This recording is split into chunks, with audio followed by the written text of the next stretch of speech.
And welcome back, everybody. I hope you enjoyed that little promotional video from our sponsors. For those who have just joined us, last topic we were talking about before the break was the sex tourism in Cambodia. And now we're going on 4 special guests. But before, I'd like to show a little promotional video on what exactly is Ibiza. Whoa! Why go to Ibiza? Because after a stressful week and stressful time of working, you enjoy your time on the beach, good beer, and you enjoy just the environment of Spain. And Ibiza is not expensive. And you just enjoy it. Thank you! Yes, what do you think of Ibiza? Oh my god, Ibiza is amazing, I've been to La Pacha. Seriously, it's a great island, I am actually pretty wasted, everybody is, and I'm having so much fun here. So guys, come to Ibiza. So if you win from Scotland, what do you like? I like the parties, the food, the hotels, the nightlife, the women. So I have Lisa from France. Lisa, what do you think of Ibiza? Oh, j'aime. I love Ibiza. Ibiza is amazing. I love it. The party, the people, the everything. I love it. It's better than Paris. So right now I am Vicente from Alicante, Spain. So Vicente, have you been to Ibiza? A couple of weeks back. I've been to Ibiza. Of course I've been to Ibiza. Man, I'm Spanish. Then what do you think Ibiza is? Shit, man. Ibiza is the main party spot of Spain. It's fucking amazing, yo. Seriously, if you go to Ibiza, you find a lot of British people, but a lot of Spanish people as well. You go to the hotels, you go to the clubs. It's, man, the party, the girls. Man, you have everything, you have the alcohol, it's quite cheap, it's cheaper than mainland Spain, and well, I don't know what to say anymore, it's, man, salute to Ibiza. So basically now they have a basic knowledge of what Ibiza is. I'd like to bring on our first special guest, who is a representative of the Thomas Cock Travel Agency in Ibiza. Please everyone give a warm welcome for Sarah. Good evening. Thank you for joining us. Sarah, please have a seat. Thank you for having me. So Sarah, have you been to Ibiza? Of course, you're based there. Oh, stupid question. Have you been? No, unfortunately I have not been to Ibiza, but I do plan to go visit soon. In that case, you should call me and I'll figure something out for you. Thank you very much. So basically, in Ibiza, why do people go to Ibiza? Well, there's a high demand from customers all over Europe to go to Ibiza because it's so close, and there's a lot of pull factors such as the climate and also the culture, the food, and the cheap rates. And also most of our customers come from UK or Germany, so in there the weather is rainy and cold, and also we have the parties. So then, Sarah, is Ibiza just all about the parties, or is there anything more? Is there more than that? Of course not. We have different kinds of customers. There are some that come for the all-inclusive trips. Most of those are families that go to the quieter side of Ibiza. And also we have the students that come for language exchange trips to learn Spanish and Catalan. Right, to learn. To learn and also to enjoy, obviously. Of course. But also we have a lot of sightseeing. We have UNESCO heritage protected buildings and Ibiza. And there's also a music festival every summer, which is actually kind of relates to the parties now that I think about it. So then, Sarah, what services are available in Ibiza? Well, first of all, we have contracts and partnerships with many hotels for all-inclusive guests, package guests. We have 4-star hotels that come with a pool and all-inclusive food and beverages. For the young students that come for parties, mostly from Britain, we have the hostels at cheaper rates in the middle of the city, close to the clubs and all of the nightlife. And also we have luxury resorts, obviously. And because there are no major chains such as Marriott or Hilton, there's a lot of independent hotels that have a lot of character. And that brings in a lot of revenue, doesn't it? Yes, Since there's it's, no big brands there, It gives an opportunity for the locals, right? locals and smaller brands to put themselves out on the market. We have like few small brands such as Insotel. They have like few 4-star hotels, but mostly in the resort area. So then in your opinion, Sarah, how is Ibiza prepared for all this tourism flow that's coming in? Well, first of all, we have a very good airport that can handle all of these guests. Also, we have very good infrastructure like roads, and we are accommodated for the big buses that come. And we have EasyJet coming from the UK now more frequently, especially during winter months, so we can have more customers. And there's different levels of customer expenditure, so we kind of try to accommodate the needs of every guest if they're on a budget or if they're not. Interesting. So then from your experience working with the travel agency in Ibiza, who actually comes to Ibiza? Is it only the young adults in student life that come flowing in looking for parties, or? Actually, no. Those make up about 15% of our market only. Then But exactly where do most of your guests come from? actually, most of them are working adults, middle-aged, and families. And also, most of them come from the UK, about 40%. Then 25% about from Germany. And then it's Spain, Italy, and France. So it's all Europeans mostly. That's quite an area. So there's the western side's not really into the whole Ibiza thing. Well, France is as best as you can get in Europe. And are these, is this quantity of Europe, are they sensitive to the pricing in Ibiza? Well, Exactly. actually, if you can tell, most like UK and Germany, they're very well-developed countries, and they have their income is pretty high. So most of the time, the demand is not very elastic; it's inelastic. If you're talking about the students that come for parties, but there are all-inclusive package travelers and students who are obviously sensitive to pricing, rate change in rates. And for example, if we increase it a little bit, then especially with the economic situation in Europe, then obviously the demand is going to be lower. So the demand is a little elastic in that case. Well, thank you very much, Sarah, for your input on the supply and demand situation in Ibiza. And next up, we'll be bringing our second guest onto the show, who is a professor in Cambridge, and we'll be discussing the market structure. So please, everyone, give a warm welcome to Professor Apfelstrudel. Hello. It's a pleasure having you on the show. Nice to meet you. Thank you for having me. Please have a seat. Where do you want to sit, sir? Right here. Yeah, thank you. So, Professor Apfelstrudel, Yeah, have you been to Ibiza? yeah, many times. I go there every spring. Every spring? Yes, yeah. Or not the summer? No, not the summer. It's too hot for me in the summer. Yeah. Then I understand, since you've been to Ibiza, what is the market like? Yeah, it's very complex, very complex. To begin with, there are very many different producers producing similar products at similar prices in different segments. However, there is still a lot of capital flowing to Ibiza, which make it very simple to enter the market. You just have to raise the capital, which is very easy because there's such an inflow of capital. Interesting. And so then, how do the different companies that work in Ibiza compete? Well, they're very limited to do so, considering the products they're offering. Yeah. Yeah? For example, they have little control over the price, but some control. But if one producer is lower the price, so should the rest within the same segment. And why is that? Well, considering the fact there's no chain operators, there's no such thing as customer loyalty. Yeah? Yeah. Excuse me, Yeah, yes? this is very rude. Oh, very sorry. Very sorry. Apologies, Sarah. I'm So sorry, then- the professor. Continue. Please. So then, why is it again? Like I said, the main product is still a bed and a shower. And then you can package this differently. To? The customer, the different segments of the market. Okay. So, what exactly does this do to the market?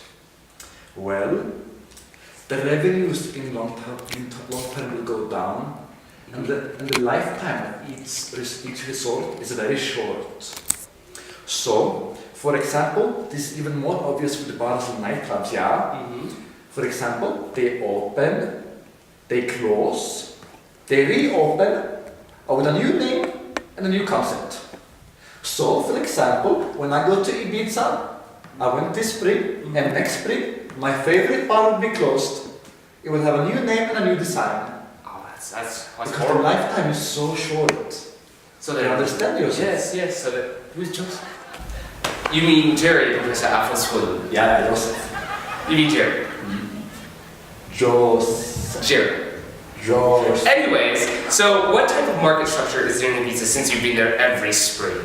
Well, it's very much monopolistic competition. Why is this, you might ask me, Joseph? Jerry. Joseph? Jerry. Jerry. My point is, if one hotel is open and is profitable, soon after, a new hotel will open nearby. And to survive, a company has to be unique or good enough to appeal to a certain segment. And is the economy good enough to support such a fact? Well, when you talk about economy in Ibiza, it's very special.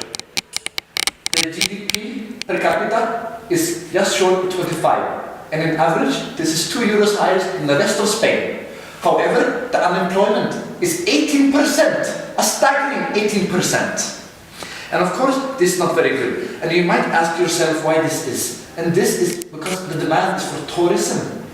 And the companies offering tourism use labor from the mainland, and Italy and Spain and mainland and Portugal, and God knows what. So, the country itself, Ibiza, is lagging behind, it's falling behind. I see, Dr. Professor Afelsful. Then has the exchange rate influenced the popularity in Ibiza? Well, Joseph, as the main clients of Ibiza are actually also using euro as Ibiza itself, it hasn't actually felt much from the euro crisis zone. So, as I'm sure the lovely Sarah said, it's mostly Italian and French and German coming there, like myself. I still come every spring. But of course, under the Britons, and there has been a deep devaluation of the pound in the recent years, yeah. So, of course, there's been a change in demand due to the higher prices for the British, yeah. But they're still coming, yeah. Do you understand? That's good to hear. Yeah. So then, what I've heard so far on the show from the segment that we had before with Sarah, that countries such as the UK, Germany, and France go a lot during to Ibiza. Do the economic situations of these countries affect Ibiza? Of course, yeah. That's a very good question, Joseph. Then, of course, there's a multiplier. For example, a tourist goes to Ibiza, then spend money and gives job, and the worker pay taxes to the government. So very positive effects.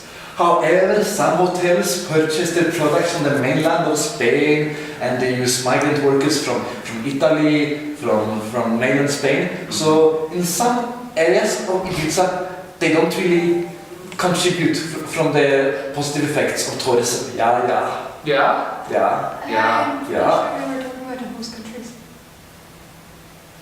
Pardon me? Didn't you ask about the host countries? Yes, I did. Because in the economic situation of the UK and Germany. Yes, like I said before, there's a very deep, not deep crisis, but there's a crisis in the UK, and the average household in the UK is now poorer than before. And the pound is devalued. Okay. So, I hope you enjoyed the segment so far from our first two guests who have given their opinion on these situations in Ibiza. And now we'll be bringing on our final two guests. One, a government official from Ibiza, and our second guest will be a local social and environmental enthusiast. Give a warm welcome to Governor Tito and Hugo the Hippie. Hello, Jerry. How are you? Thank you for having them on the show. Thank you. So, Governor Tito. Si. Along with the many of Ibiza's qualities, the island also faces many threats and difficulties. I heard the government has elected since May 27th of this year a new left-wing socialist government. Was it the PSOE? PSOE-EXE. And it's promised its voters many changes. What is the main point that made the population of Ibiza vote for them? Well, the new government's aim is to provide a different view not only to Ibiza and to Spain, but to the rest of the world as well. We want to show another side to Ibiza. We want to show that there is a number of infrastructures being built, and we want to give quality over quantity. We want to. The thing is, the natural boundaries of that are already established are being endangered due to overdevelopment, and the natural beauty of the island is decreasing and being jeopardized. Due to what? Well, the overdevelopment, as I just said, makes it very difficult. The previous government had issues with this, and the people want this to change and want to see anything inside. Okay, so with this new left-wing socialist government being elected, we're then aware of the intentions. So what are they going to do in order to achieve such a goal? Well, in overall, the current government's aim is to revolutionize Ibiza's image, as I mentioned before. Ibiza is known for its nightlife, for its beaches, but this government wants to show foreigners there's also a good part to see in Ibiza. We intend to provide better quality of life by increasing leisure facilities, not only to the foreigners but also our own population, and improve quality of life, as well promote our cultural heritage, which is what makes us different from any other island out there. Okay, but with such a difference after so many years when already established with an constant flow of tourists, is it not an easy task to accomplish? No, not at all. There will surely be a resistance with the business already established for the reason that they make great profit already. They already established for many years, and not only to the owners but also to the island of Ibiza as well. It is expected, for example, travel agencies to be a bit more resistant for the reason that they already know their product and who they want to attract. The students, I think I heard Miss Sarah mention, is, for example, one of those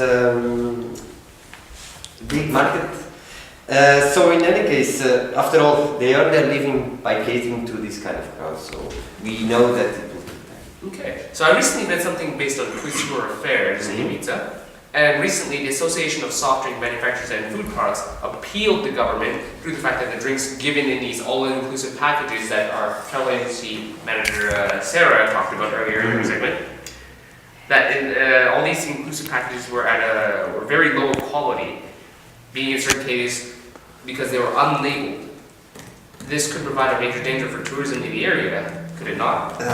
Quite so. This not only affects the customer quality, but and their stay as itself it gives a bad image to Ibiza and to the tourism in Ibiza as well.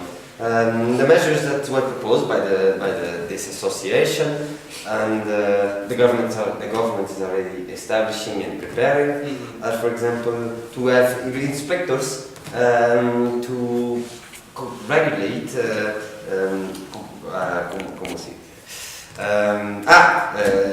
control the food items and the quality, because, for example, many of those items they do not have control because they come in all packaging programs of hotels, and because it's cheaper, they just get cheap products without label, without ingredients, and that's very dangerous for the consumers, and we want to change that. All right. And based on the overdevelopment that you elaborated on before, could you give us one example on how the overbuilding is such a danger to the area, not only to the fauna and flora of the island, but more specifically to the hotels? Certainly. One issue that has a reason is being thought with more care is that, for example, in residential zones, in order to improve quality of life and also to improve the quality of the stay of the clients, we want to provide a better service and a more exclusive end of the hospitality, and as then we want to provide a fun stay as well to our clients, just in better standards. We want to focus more on giving an improved quality of stay rather than for night, and noise, for example, that is made by building is very detrimental to the population. Okay. Well, thank you very much on your input, Governor Tito. Hugo, being a local in Ibiza, what exactly is happening in your opinion? So there are 2 million tourists coming to Ibiza annually, and this massive flow of tourists in a short period of time exceeds the capacity of the island, the environment. This creates a huge demand of land, water, and energy. Bitte. I was promised there would be Apfelstrudel. I'm sorry, what? I was promised there would be Apfelstrudel on the show. What is Apfelstrudel? I was promised there would be Apfelstrudel. 9. Maybe. That's the gimmick. Thank you. Okay. Do we even have strudels?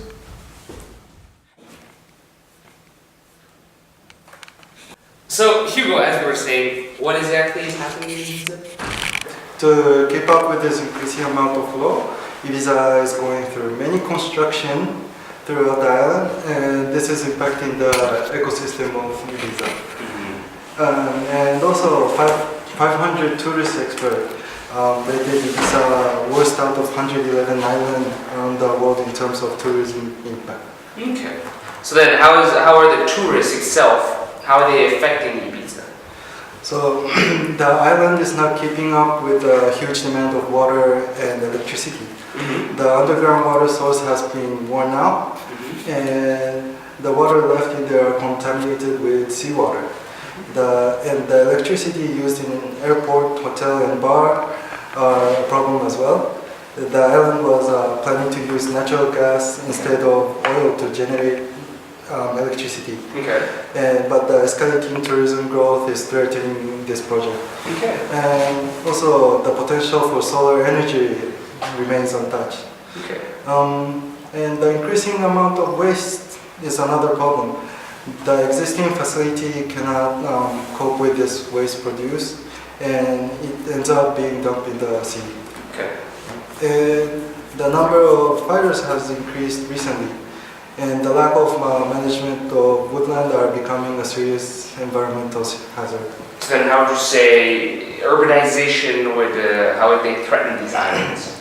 So the cultural heritage are being threatened by all the construction happening in the island. The beautiful beaches are being transformed into ports, and urbanization is expanding inland. Construction of new housing and sports facility like golf course threatens the well-preserved area of Ibiza. Interesting. So then, would you say there are any other factors that are threatening the environment? Well, the island is surrounded by... I have now received my strudel and I devoured it with great pleasure and on a much better condition. Please continue, Joseph. I can see that, Jerry. Thank you.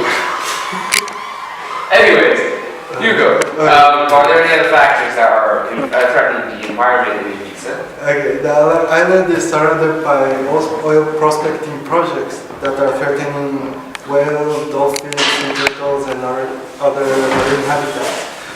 And the drilling process releases toxic compounds in the ocean, and it also could lead to a disaster like the 2010 BP accident in the Gulf of Mexico. Well, thank you very much for your contribution to the community in Ibiza, Hugo. Thank you very much. And right now, I'd like to finish off.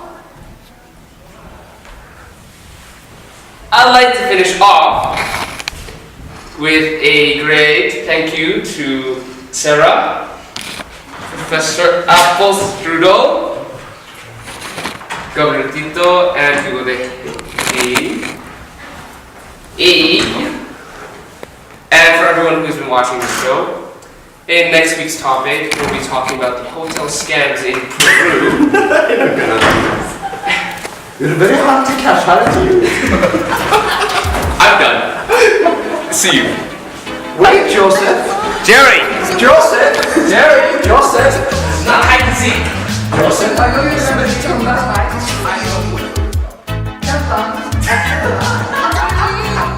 What you gonna do? What you gonna do?